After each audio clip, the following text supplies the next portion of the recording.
Super Shane Campbell, man. How you doing, brother? I'm good, bro. What about yourself, man? And thanks for I'm good. hitting me up.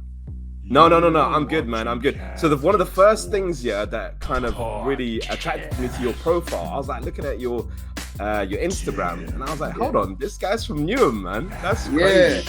Yeah. Like, I didn't know that. Like, there's not a lot of mixed martial artists from Newham. Oh, there ain't. Yeah. Why is that? I have no idea. Like, I feel like people might have started it, but they just didn't follow it through and continue and keep on going with it. You know what I mean? Like, obviously, there's a few of us that did, like teammates, Kingsley Crawford and Joanny Scott. They've continued. They're the main ones I can think of. But other than that, like, yeah, definitely, man. So there's gonna obviously be quite a few Newham people watching this, yeah. So I wanted to summate it to a couple of questions. What would you say is the best thing about living in Newham? I know it's like everyone's got like their own perception of Newham and how rough it is, but what would you say is the best thing about being from Newham, and what would you say is the biggest obstacle?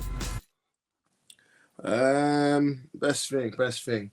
There's a few things. I'm gonna say the convenience. Convenience of Newham, like it's well connected in that sense. I like that. I like the work. Like if you look at Waltham Forest, Hackney, for example, they haven't got the underground stations like that. So that's one thing. It's well connected. Even though it's like totally off subject in a way, but I like that. Yeah. But if I think as well, another thing, I like being from Newham as well because I like the multiculturalness side of it. And I also like the rough upbringing because I couldn't stand not being streetwise. I can't imagine how I'd be. Do you know what I mean? Like, and just having to know about your surroundings and stuff. Like I've met people from all different areas out of London, all other places, and they just don't get it. Like, and you can see something happening from a mile off, and they're just so slow to react.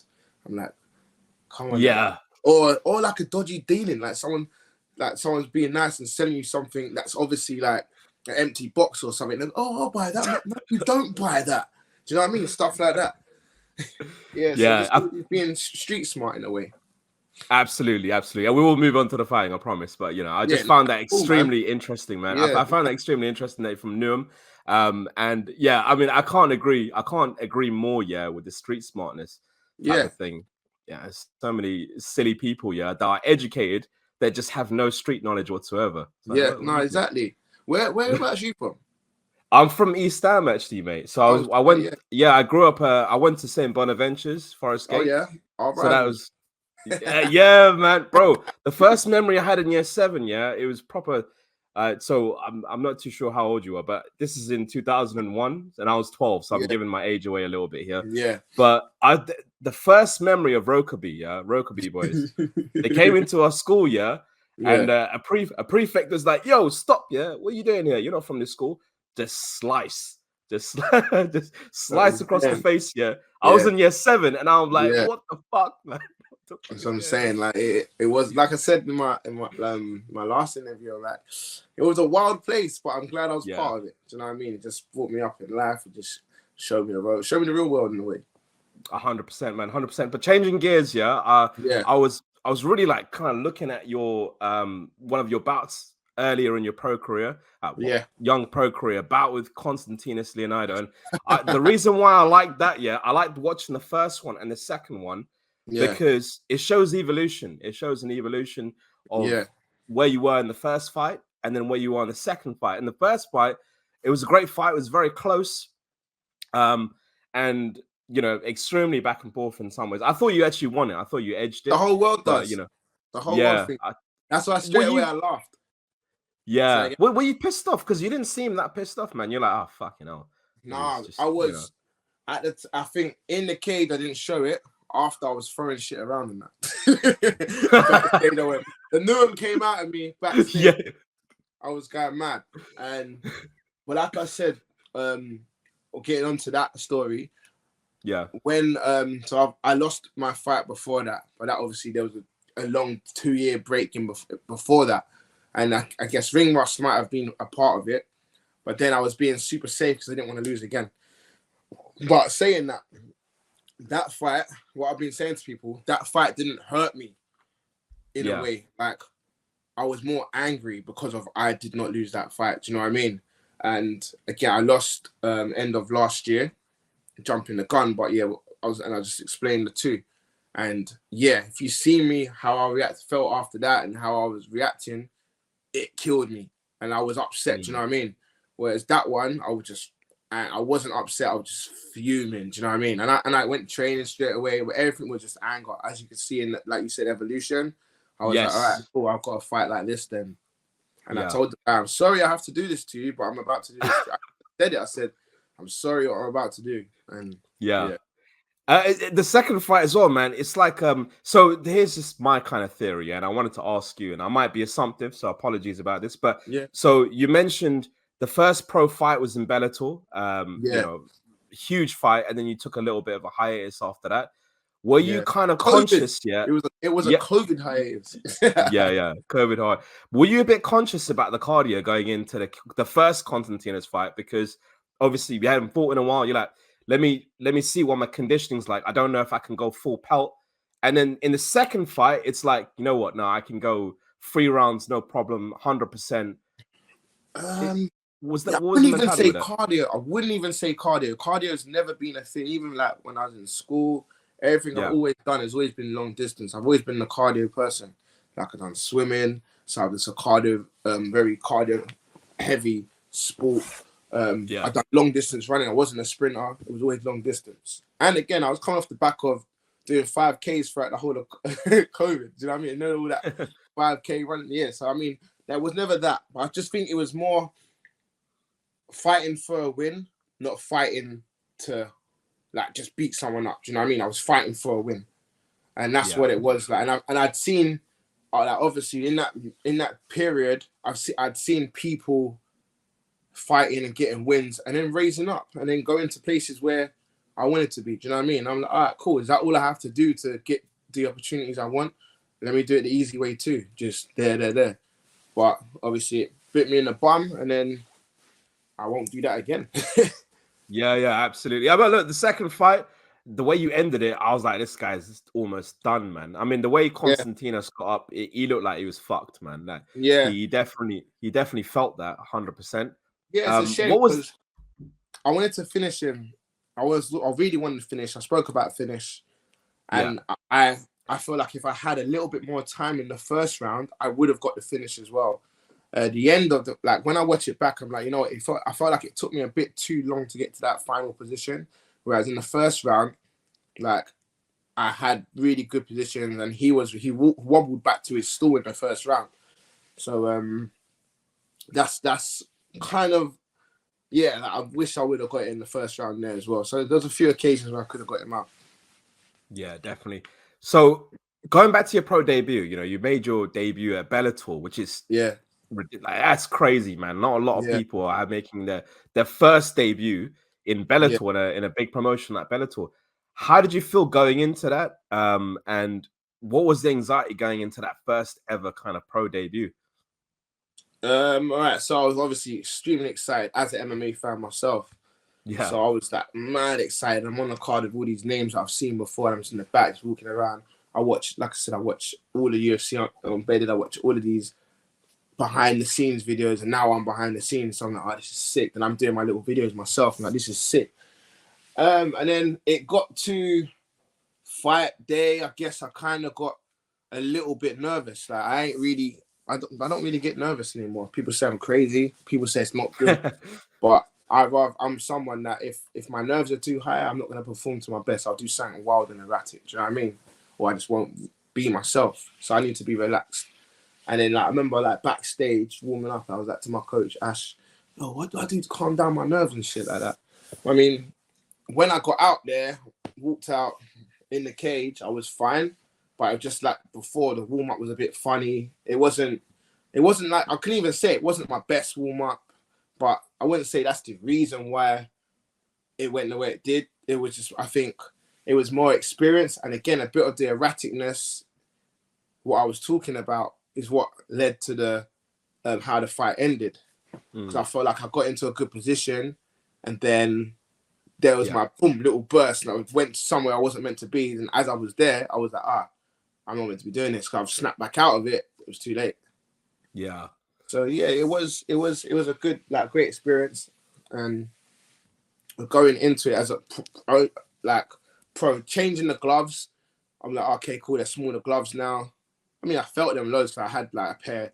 I had all of my teammates who were fighting on Bellator and stuff at the time, and then so I felt what they felt like. And then what else was it? I'm going down a weight because I'd never gone down to 61 before. I was always fighting at 66 featherweight, so that was different as well. So I mean, I dieted for a lot longer than I do now to make sure I don't miss weight. And again, that was like probably my easiest cut ever to a date, but that's because of how long I was dieting for and stuff. So yeah, it was all good. It was all good. Nice. What was the biggest thing that you say you learned, from that experience as well? From that experience, I feel like I see now I coach a lot. Yeah. And it's nothing more annoying when someone doesn't listen to the coach. It's very frustrating. And I know Brad was I could see, I know he was upset. Like, he just told me, keep the distance. I won't forget. I'm keep this, and I'm like, yeah. Got in now, hit him, and he's gone back, and I've just rushed in. And it's like distance control. Like, even like I just learned, like I learned like techniques from my mistake in that fight. Like, if I have someone backing up, boom, framing off, keeping that distance and stuff like that. Whereas no one really taught me that before. Like, I just see it and I'm like, okay, that's what he does there, or that's what she does there when they're up against the cage, when you can do things. But yeah, composure. Yeah, definitely. Composure. Yeah. It's crazy. I feel like that's the number one quality in a lot of MMA stars, man. 100%. You look at Sean O'Malley, for example, Conor McGregor, John Jones, like all the big stars. Like, it's almost like when the lights are on, that's when they shine the brightest. Yeah. And is this something that it's natural? Do you think it's for fighters, or just some people just got it easier than others? Yeah, some people get easier than others. Like, some definitely.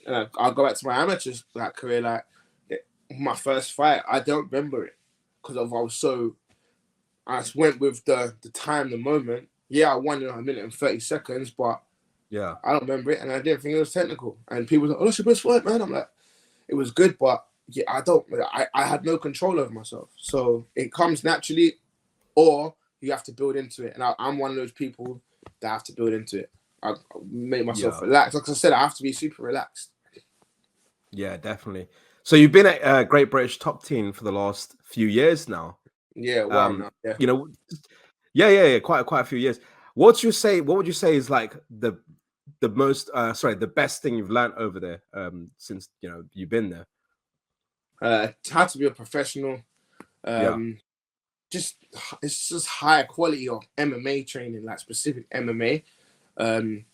Like the wrestling, how to chain the wrestling into your striking, how to mix it and just combine the whole thing in an MMA way.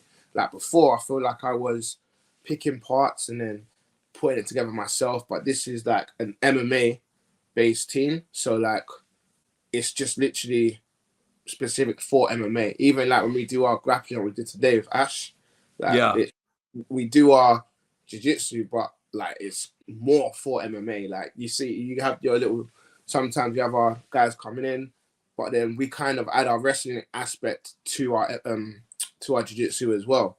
Not just like nice and calm passing. I just like boom, boom, get there, hold there, nice and tight. So make space for whatever you're gonna do. It's just more MMA savvy. Yeah, definitely. And I heard kind of Brad Pickett and Ashley Grimshaw kind of got like a bad cop, good cop kind of situation going in between them. Is that right? Yeah, that is spot on. I've never thought of it that way. Yeah, spot on there. Well, what's Brad like, and what's Ashley like then? And Brad's always cool. Like? Brad's always cool. Like they're both super cool. But again, Brad, you could go up to if like you can cry on his shoulder, whereas Ashley would be like, "Get up, man up a little bit," like, or "That's what I'm doing," like that. Like, it's literally, it's the best. Or you can even be like, if you're gonna ask Ash, like, he'll be like, you have to like think twice. You're like, shit.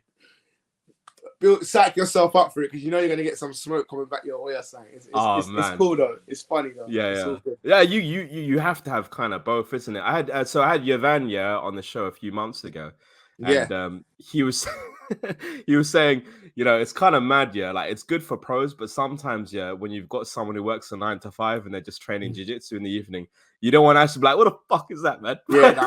He does that. He's savage, trust me, and he does it. I can imagine him doing it like in the evenings. It's jokes. Yeah. With us, he's like even today, like he just got a high level.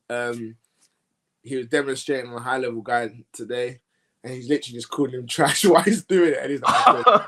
It's hilarious, man. It's good though. It's like a good laugh. Even recently, he was showing a technique, and I was like, "Oh man!" And he's heard me say that because I've been drilling this one a lot, and that you know the ones when it's one of my go-to moves. I ain't got many. So then, when I said, "Oh," he goes, "What?" And I was like, "Oh, it's my move." He's like. I was like, damn, I should not have said anything. Here we go. Like, just rinse me in front of the whole class. It's jokes. No way. Yeah. I guess it teaches you not to have a fucking ego at all. You know, He just shuts you down straight away. Yeah, you just go in, and if you think you're like the best, it's like, nah, man. Straight. It's not gonna go down like that. But changing gears a little bit, Shane. I mean, you've met some notable names, in this. I mean, I've kind of gone through your Instagram a little bit, but you've met Alex Gustafsson, Yair Rodriguez, Paul. You've met Paul Semtex. Who is the biggest in the sport that you got completely starstruck with? Rory McDonald. Oh man, that's a big one. The Red name King. dropping right now. Yeah, what's it? Name dropping right now.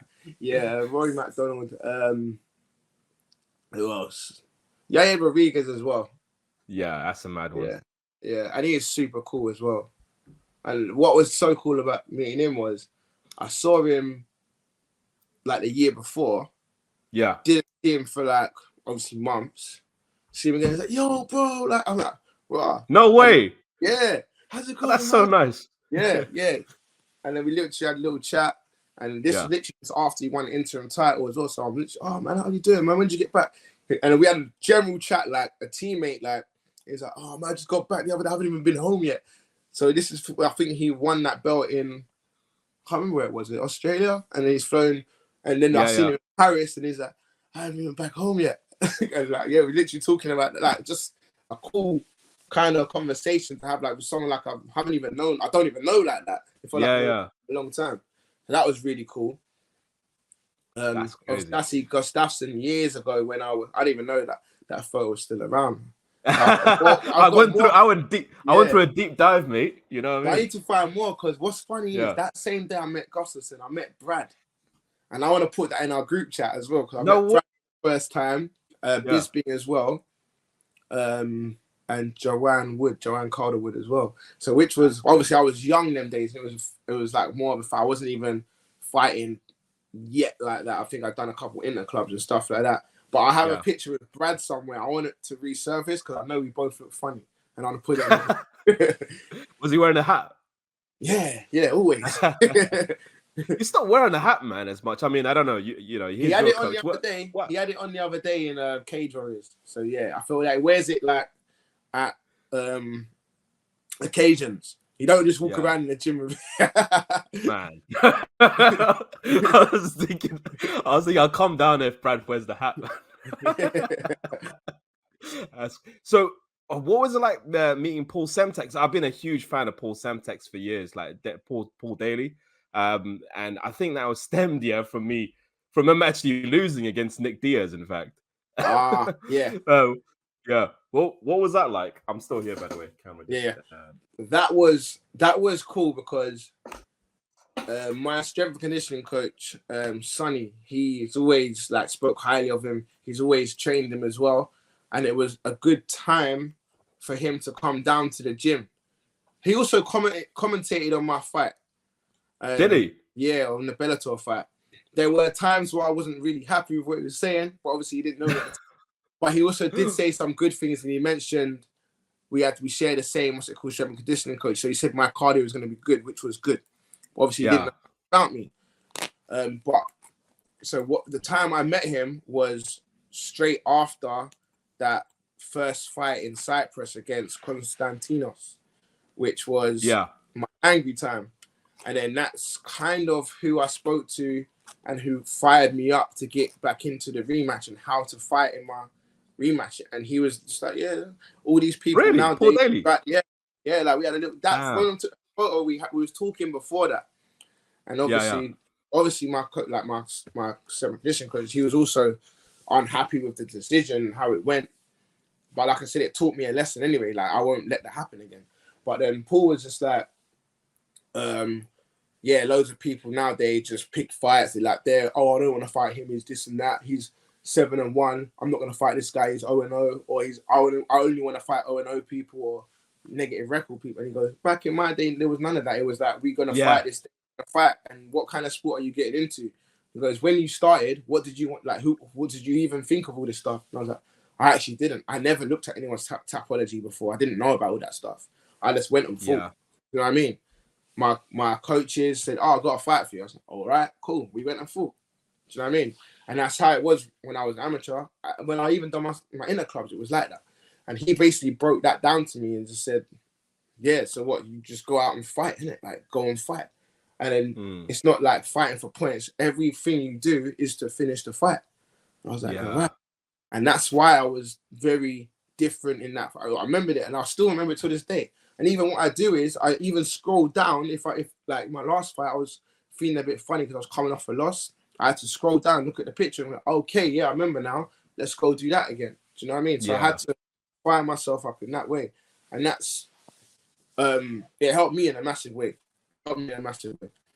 That's crazy, man. I didn't know that. So it's almost like he kind of, he brought out a bit more of a killer instinct in that rematch. Yeah, it's crazy. He has no idea because like I was just there like listening because he was just talking kind of about his mentality of going into fights and how he is, because it was built up to his last. I think it was his last fight camp for his last fight in Bellator. I think that's what the time it was there. So we were just literally having a chat there, and I was like, right, okay, cool, I like this. And then I just took it in, and then I tried to apply it to my own game. Yeah, damn it, man. That's awesome, man. I love Paul Daly, man. I've been a big fan of Paul Daly for a number of years. I think he kind of got cut from the UFC, a little bit unfairly, but because I know I've seen other people do that. Yeah, I mean, Conor McGregor, man, he threw a dolly through a window. Yeah, and no, what's mad because I would have liked to have seen him in the UFC like now. It would have been sick, man. Yeah, definitely. Like he could have. There's a lot more evolution, man, on Paul Daly. But it is what it is, man. Paul is always going to be an enigma, man, long term. Here's something I wanted to ask you. Yeah, so you actually started, and this is I didn't know this at all, until I started like doing a deep dive. But you actually started doing podcasting before I did, back in 2020. This was my backdrop. Yeah. You had some famous people on, man, like some notable UFC fighters as well. Was there a time in COVID where you're like, I don't know how long it's gonna be yet till I can't fight anymore. Let me just see what I can do with this. Was that your mentality? It was just so random. I remember I was just in social media a lot. And then I remember just being like, I always used to do mad, crazy stuff on my stories all the time. And I was getting people laughing. And I know I'm going to go live. But everyone's like, oh, when you going live?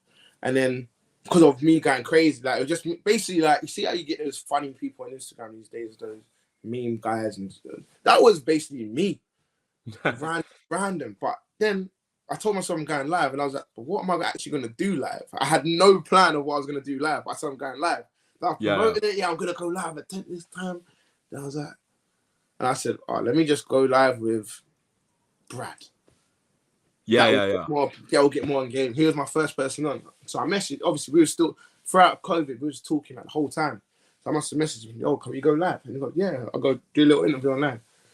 Pardon me. So then what I was doing in that COVID period also, they had that app called House Party, if you remember. Yes. Yeah. So I was also on there. So I had people coming from my house party onto my Instagram.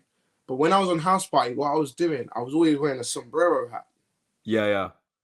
I don't know why. I was just having fun. I was just, like I said, I was doing crazy stuff. So then I put the sombrero hat on social media. And then even on my poster for the thing, there was a sombrero on it.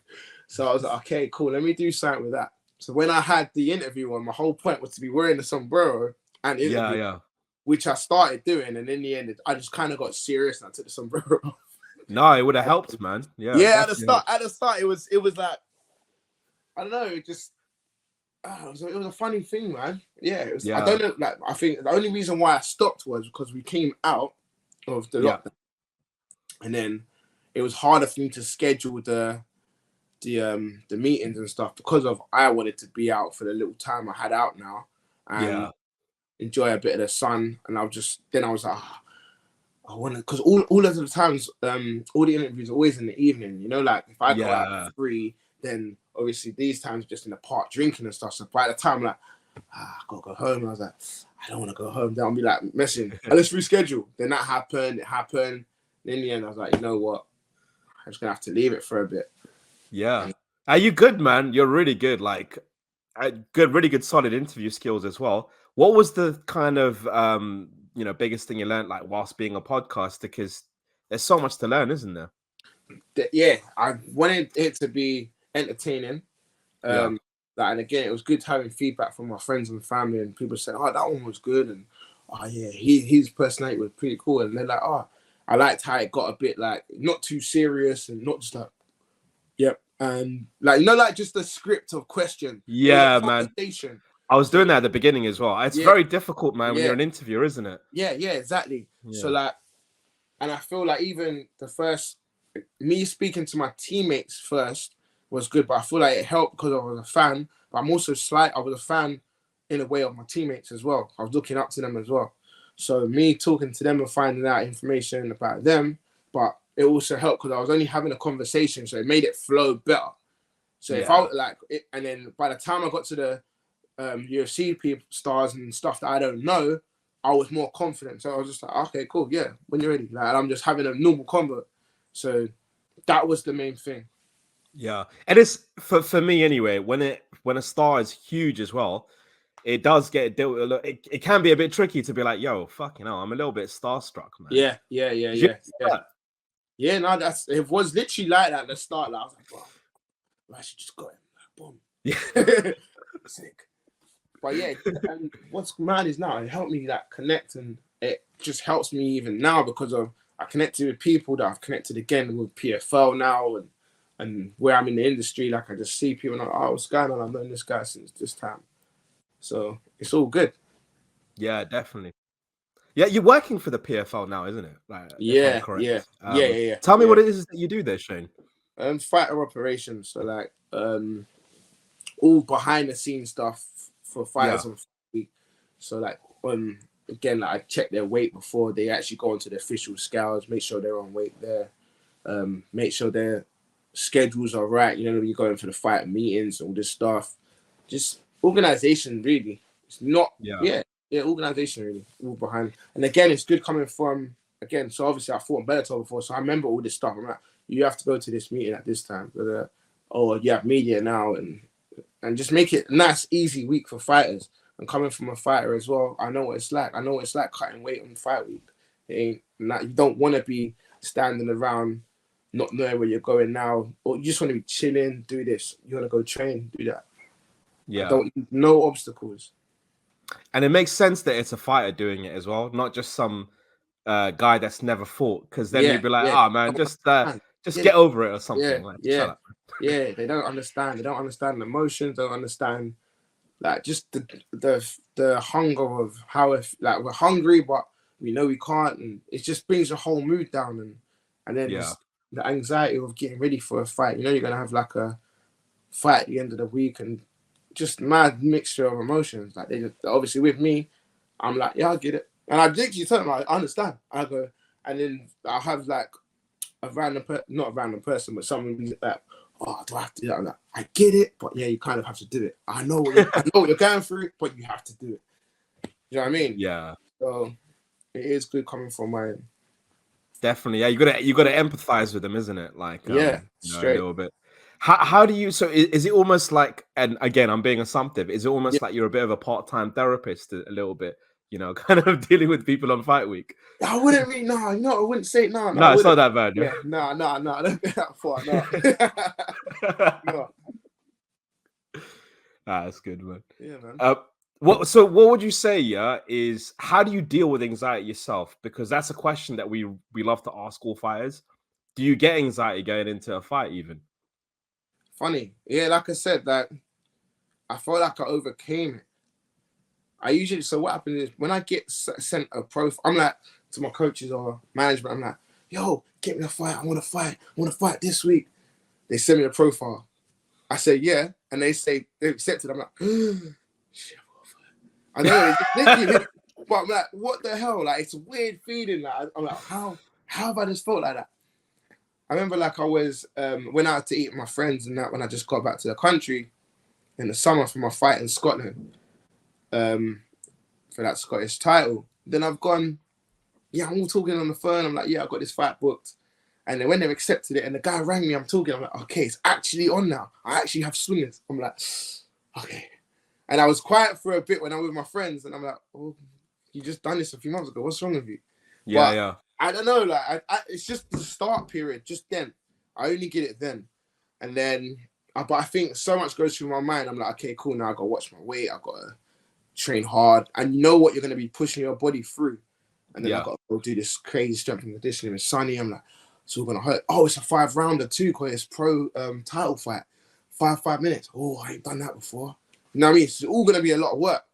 Definitely. But that's the kind of, all these thoughts just go through my head. And how I deal with it, I kind of just go with the flow after a while. Like, at the start, like I said, I'm like, okay, cool. And then I just forget about it and just go to the gym and just go to the gym. And as it gets closer, like, because of my body's now in that mode, I just adapt and just like start pushing. And then it just disappears till there's no anxiety left. Yeah. And then fight day, it's not that much. I used to be like really high. I remember I've had like, it used to get a bit nervy and that, but like I haven't really had it until my last one. I think that was because I was coming off the loss. And I felt like there was a lot of things preparation was a bit all over the place. I didn't do that this time. I usually done that. It didn't happen. I done this last time. And then just little things like that. So then I was feeling a bit different. But the one before that was like coming off 2 wins. So I was like, okay, I got this. I felt better in myself now. My confidence was a lot higher. And then obviously it went how it went. And then it just literally just brings your confidence down. You may say it doesn't, but it does. So, It's literally, man. It's the highest of the highs and the lowest of the lows in this kind of sport, isn't it? Literally.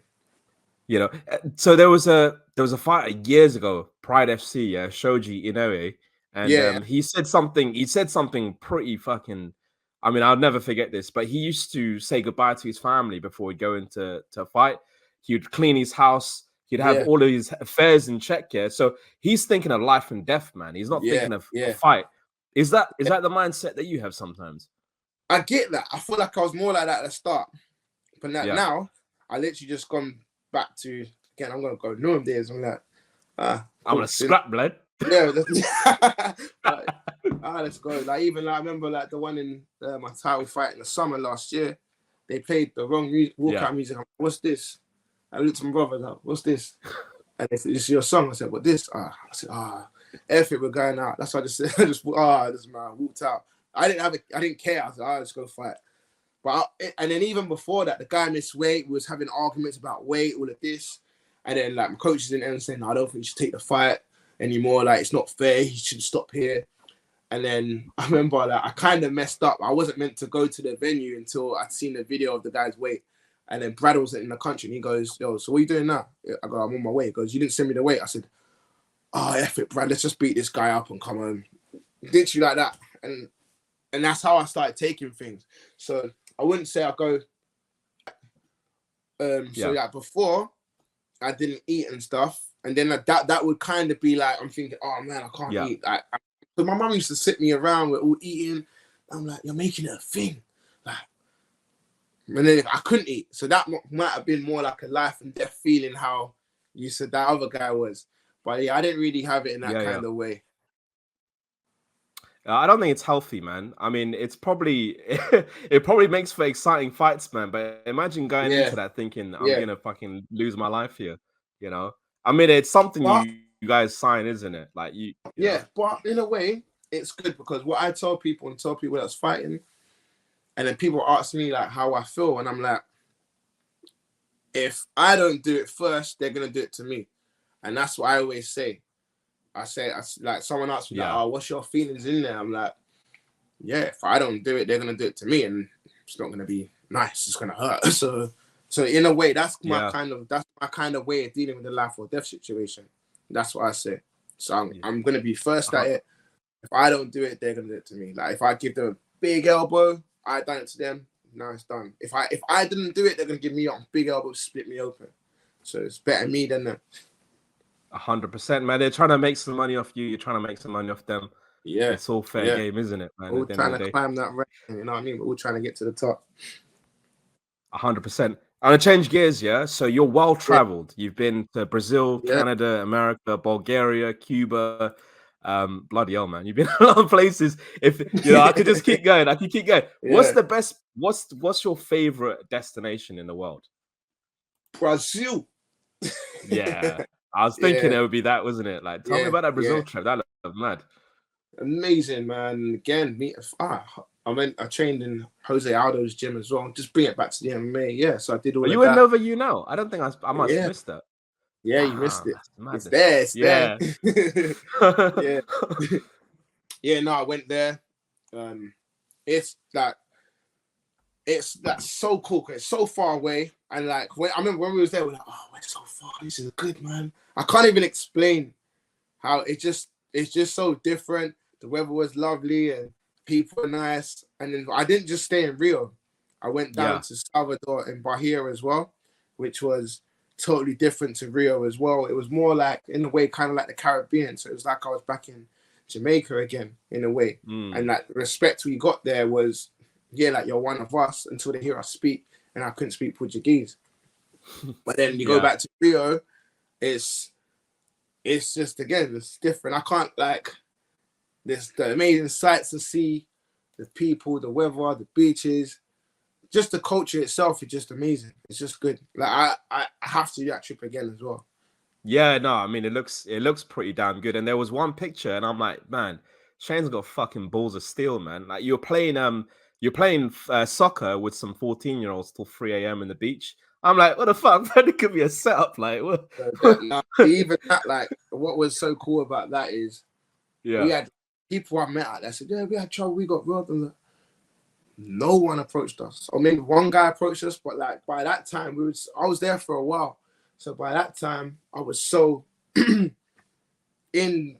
felt like I was around, I was part of it, I knew what's what. And again, growing up where I grew up, I can see things from a mile away. And all these things help. Yeah. Like you hear people, oh, we got robbed. Well, why did you go there? Why did you walk that way? Do you know what I mean? What can't you? Do you know what I mean? That we go this way every day, and then one day they're gonna line you up. Do you know what I mean? And again, like it was how many of us? 4 of us. I mean, at the time I was fighting at 70 kgs. So I was bigger, so we was all big But yeah, like it was. We played football with them guys, and that was eye opener anyway because we played football loads those days as well. And those kids on that beach, it was the hardest game I played. No way, really? I was like, you guys are grown men as well. Like, to be fair, Brazilian, isn't it? They were sick. So even that little thing, like that was amazing. And again, I've got friends out there till this day, like still talk to these guys from out there that I met, which was good. And I kind of do that wherever I travel. I always keep someone in contact. I may go back there, they may come over here, and we just keep that bond. Yeah, 100%, man. What is one country? Say if you only got one choice to visit one more country left, what would you pick? Other than Brazil, because I know you're going to pick Brazil. All right, so if I'm going to pick another one, or like haven't been. Yeah, you've not been to. Yeah. Yeah, I'm going Thailand. Like, it's been at the top of my list before I went to Brazil. Before everyone went Thailand now, like, so I kind of stopped me from going because it got so popular. I like to have that one on the list. Weirdly enough, I don't like, who cares? But me, I'm like, that's like my claim to fame. Where you been? I've been to Dubai, I've been to Thailand. I'm like, Brazil. Do you know what I mean? Cuba. Yeah. And then, okay. Do you know what I mean? So yeah, but at the top of the list has always been Thailand. I've always wanted to go. I haven't done it yet. I think because of I just put things in front, and then now I'm like, okay, you know what? I'm gonna do it, especially before I stop doing or stop competing. I want to do it because I'm always gonna be there. Or Thailand, but I also feel like I'll get lost. I ain't coming back home. I love the hot weather, the training, the food, and the water, all of that stuff. I'm gonna love it. You know, I can just see I'm gonna love it. So I think I'll get stuck. Yeah, and then I think there's enough Western culture that you don't have to. You're not gonna be missing the UK or anything like that. Yeah, you know what I mean. I don't miss it often anyway. You know, like I missed my flight coming back from Rio. Oh damn. Yeah, so yeah, I never want to come home. So I missed my flight there, and I've missed many flights. You're like, I'm just staying here for a bit longer, man. Fuck it. Yeah. You know? I'm not ready yet. I should have booked longer, man. So yeah. Final couple of questions before I have here, Shane. Yeah. So I saw that you're a bit of a prankster, man. I love that. Like back in your early days, is that still something that's part of you?